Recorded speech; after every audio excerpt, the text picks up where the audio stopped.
तो लोग बहन जी पर आरोप लगा रहे हैं कि अपनी लड़कियों को, अपनी बहनों को वो बाहर निकालें। ऐसे प्रोग्राम होते हैं, प्रोग्राम में तो आते नहीं हैं और वो बाहर निकाल के देखें अपनी लड़कियों को, बहन को, जब देखेगा हाँ भाई बहन जी कितनी निकलते नहीं निकलते हैं। आज हम क्या हैं, हम उनके भाई हैं। अगर भाई उनकी मदद कौन करेगा? बहन जी की कोई जरूरत नहीं है। बहन जी हम चाहते हैं विश्राम करिए आप, हम हैं ये लड़ने के लिए, हम देखेंगे। वीरेंद्र जी, आप पूरा एक हफ्ते का टूर आकाश आनंद जी के साथ करके आए हैं। उनका दौरा जब शुरू हुआ था, लगातार आप पूरे हरियाणा के दौरे पे रहे थे, तो किस तरीके का माहौल है, ज़मीनी स्तर का वह हमारे दर्शकों को बताएं। क्या लगता है उनके ज़मीन पे उतरने से कितना परिवर्तन देख पाएंगे देश के अंदर, यानी कि 2024 के चुनावों को लेते हुए? क्या लगता है हरियाणा के, और अब बाकी क्षेत्रों में भी जाएंगे नहीं जाएंगे, क्या लग रहा है बताइए। हरियाणा में जो हमने देखा ग्राउंड लेवल पे, अगर कहा जाए ऊपर ये तो हवाई चल रहे हैं, मीडिया वाले क्या कह रहे हैं, यूट्यूबर्स क्या कह रहे हैं, लेकिन ग्राउंड रियलिटी ये है कि जहाँ जहाँ गए हम हरियाणा में, गांव के लोग, अनपढ़ लोग, महिलाएं, नौजवान भी काफ़ी भारी तादाद में निकल कर के उनके स्वागत के लिए आए। सड़क पे जगह जगह रोक रोक करके उन्होंने स्वागत किया। तो इससे ये लगता है कि ये जो ग्राउंड लेवल पे हकीकत कुछ और है और मीडिया कुछ और दिखा रहा है। किस तरीके की हकीकत की बात कर रहे हैं? हकीकत का मतलब है कि जो गांव का वोटर है, जो महिलाएं हैं, अनपढ़ महिलाएं हैं, अनपढ़ मजदूर गरीब आदमी हैं, उनसे अगर हम बात करें तो वो छाती ठोक करके कहते हैं कि हम बहन जी को वोट देंगे, हम बीएसपी के साथ हैं जी।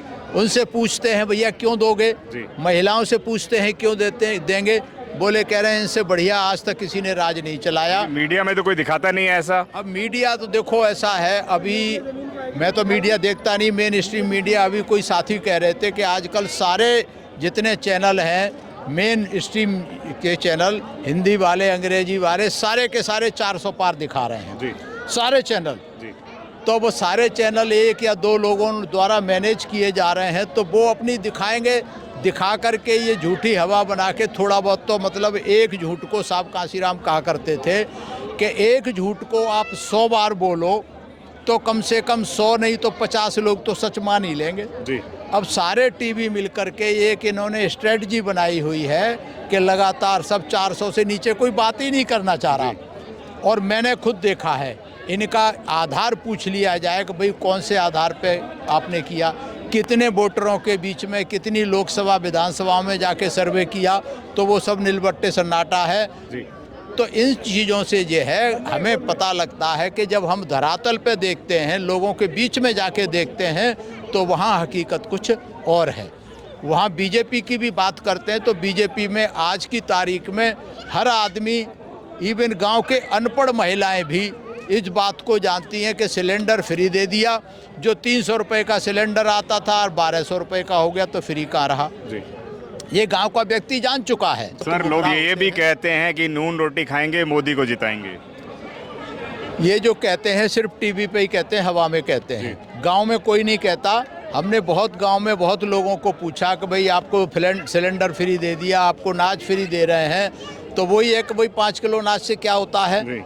और ये जो फ्री वाला कंसेप्ट है, आजकल सब पार्टियां यही कह रही हैं, तो ये गुलाम बनाने का एक प्रोसेस। ताकत आ रही है देश के अंदर। आपको राशन फ्री मिल रहा है, आपको बस फ्री मिल रही है, आपको इलेक्ट्रिक फ्री मिल रही है, तो ये ताकत आ रही है ना देश के अंदर, यानी कि अब देश हमारा प्रॉफिट में जा रहा है, तभी वो उसकी सब्सिडी देके आप जनता को दे रहे हैं। ये आपके कहने से या मेरे कहने से प्रॉफिट में नहीं जाता।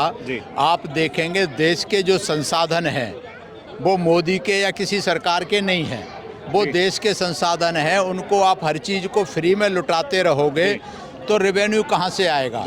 मैं रेवेन्यू डिपार्टमेंट में रहा हूँ और मेरे ख्याल में जब से मुझे याद है, किसी प्रदेश का, किसी अपने देश का कोई बजट ऐसा नहीं आया जिसमें राजकोषीय घाटा ना दिखाया हो। कोई बजट आजकल प्रॉफिट में आज तक नहीं आया। तो भैया ये कहाँ से आ रहा है? ये सब लुटा रहे हैं, सरकारी पैसा लुटा रहे हैं, कब तक लुटा लेंगे? सीधा आकाश आनंद पर आएंगे। आकाश आनंद की जो ज़मीनी रणनीति है वो कहाँ तक कारगर नज़र आती है? और उत्तर प्रदेश के चुनाव बहुत नज़दीक हैं, हम लोग खुद उत्तर प्रदेश में खड़े हुए हैं। उत्तर प्रदेश में 80 सीटें आती हैं, तो बसपा की झोली में आप कितनी देखते हैं? ये तो देखो हम कह नहीं सकते। ये आजकल सब ये चल रहा है, गड़बड़ झड़बड़, गठबंधन, टूटबंधन, ये सब चल रहे हैं। कौन किसके साथ जाएगा अभी तो यही पता नहीं है। कौन कहाँ से चुनाव लड़ेगा यही कुछ पता नहीं जी। है। और बीएसपी की जो अब तक की नीति है भाई अकेले लड़ने की, बहन जी ने बार बार कहा है कि हम चुनाव अकेले लड़ेंगे। तो इसमें बहुजन समाज पार्टी का वोटर अगर मुस्लिम वोटर की समझ में आ गया तो उत्तर प्रदेश में 80 की 80 सीटों पर 25 से लेकर के 50% तक मुस्लिम और दलित का गठजोड़ है, इसके वोट हैं। तो अगर ये दो की समझ में आ जाए तो 80 में से कम 70 सीटें तो जीती जा सकती हैं। क्या बात कर रहे हैं, अगर दलित और मुस्लिम का समीकरण बन गया तो 70 सीट जीत जाएंगे। बिल्कुल, मैं बता रहा हूँ, आप डाटा उठा के देख लीजिए, मोबाइल पे भी आजकल व्हाट्सएप पे भी घूम रहा है। जितनी भी विधानसभाएं लोकसभाएं हैं उसमें 25 से लेकर के 45-50% तक इन्हीं का वोट है। आकाश आनंद का जो समीकरण है वह रणनीति को बदल देगा इस वक्त। देखिए, आकाश आनंद का समीकरण क्या, बसपा का समीकरण, बसपा की रणनीति, ये सब मिलके काम कर रहे हैं। आकाश आनंद के आने से एक वोटर में थोड़ा भरोसा पैदा हुआ है। जो हमारे पार्टी के पदाधिकारी हैं उनके अंदर भी थोड़ा भरोसा पैदा हुआ है। और जो नौजवान है वो आजकल जो है ज़्यादातर इनसे जुड़ रहा है, आकाश आनंद से। और मुझे अभी पता लगा, थोड़े दिन पहले मुझे भी बहुत सारे लोग कहते रहते हैं, अभी भी कहते हैं कि बीएसपी का कोई आईटी सेल नहीं है। बीएसपी के आईटी सेल के जो वर्कर हैं, कोई रैली कोई प्रोग्राम होता है वहाँ जाते हैं। और आज की तारीख में कम से कम 150 आईटी सेल में लोग काम कर रहे हैं। जी, बहन जी के बारे में बहुत सारे आरोप लगाए जाते हैं। बहन जी घर से बाहर नहीं निकलती हैं, बीजेपी की बी टीम बन गई हैं, ऐसे तमाम आरोप लगाती हैं कि मिशन मूवमेंट से भटक गई हैं।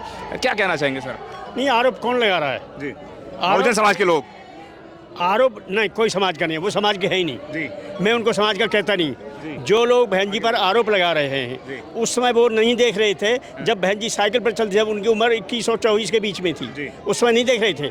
जब या अभी इस समय जो आरोप लगा रहे हैं, मैं उनसे वादा करता हूँ या उनसे पूछना चाहता हूँ कि अपनी लड़कियों को, अपनी बहनों को वो बाहर निकालें। ऐसे प्रोग्राम होते हैं, प्रोग्राम में तो आते नहीं हैं, और वो बाहर निकाल के देखें अपनी लड़कियों को, बहन को, जब देखें कि हाँ भाई बहन जी कितनी निकलते नहीं निकलते हैं। आज में हम क्या हैं, हम उनके भाई हैं। अगर भाई उनकी मदद कौन करेगा? बहन जी की कोई जरूरत नहीं है। बहन जी को हम चाहते हैं विश्राम करिए आप, हम हमें लड़ने के लिए हम देखेंगे उन बहादुरों को।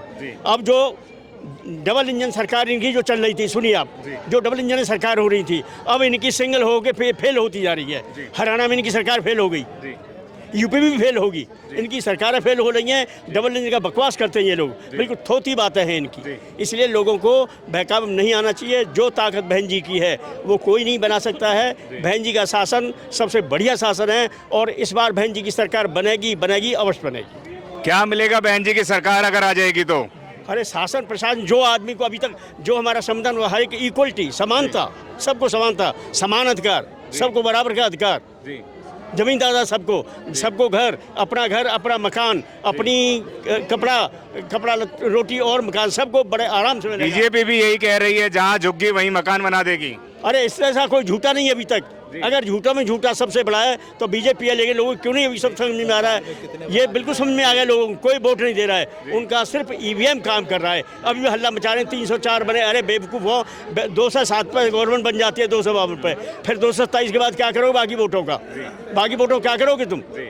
तो इसलिए उनकी बकवासबाजी है, थोती बातें हैं ये सब। कोई इनकी गवर्नमेंट नहीं बन रही है, ये ईवीएम से गवर्नमेंट बना रहे हैं, उनको कोई वोट ही नहीं दे रहा है। आज हम आपके लिए लेकर आए हैं बहुजन समाज की एक ऐसी किताब, कहीं हम भूल ना जाएं, एक ऐसी ऐतिहासिक किताब है जिसके अंदर आपको ऑडियो वीडियो देखने को मिलना है। ये पहली बहुजन समाज की ऐतिहासिक किताब है जिसके अंदर आप वीडियो भी देख सकते हैं। अब किताब के अंदर कैसे वीडियो देख सकते हैं ये मैं आपको पहले दिखा दूं। आइए तो हम देखते हैं। सबसे पहले आपने करना ये काम है कि किसी भी पेज पर मोबाइल द्वारा आप गूगल पे जाएंगे और गूगल पे जाने के बाद आपको कैमरे का निशान नजर आता है। इस कैमरे पे आप क्लिक करेंगे तो ये QR कोड को स्कैन कर लेगा। स्कैन करने के बाद यहाँ पर आप देखेंगे ये लिंक आ गया। आप जैसे लिंक पर क्लिक करेंगे आपकी वीडियो चालू हो जाएगी, यानी कि आपको एक सटीक जानकारी मिलने वाली है, एक ऑथेंटिक जानकारी मिलने वाली है।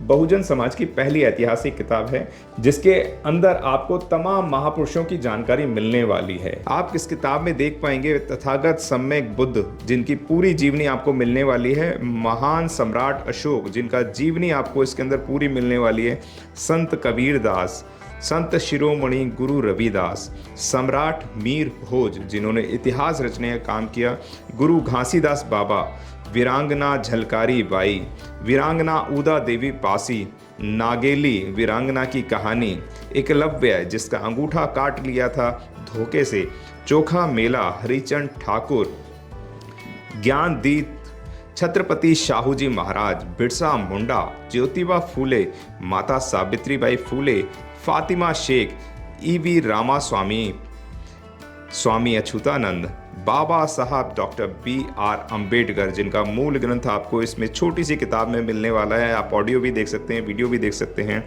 माता रमाबाई, मोतिया रावण कंगाली, सरदार उधम सिंह, ललई सिंह यादव, दशरथ मांझी, शिव दयाल सिंह चौरसिया, कपूरी ठाकुर, भवरी देवी, मान्यवर काशीराम साहब, जिन्होंने इतिहास को दोबारा दोहराने का काम किया था, वीरांगना फूलन देवी, बहन कुमारी मायावती, संकल्प भूमि और पूना पैक्ट, बहुजन समाज का एक मूल ग्रंथ यह आपके पास आ गया है और आप इसको बिल्कुल भी देरी ना करें। तो साथियों, अगर आप ये किताब मंगाना चाहते हैं तो डिस्क्रिप्शन बॉक्स में जो आप नंबर देख रहे हैं, इस नंबर पर आप हमें अपना ऑर्डर बुक करा सकते हैं। कितनी किताब आपको चाहिए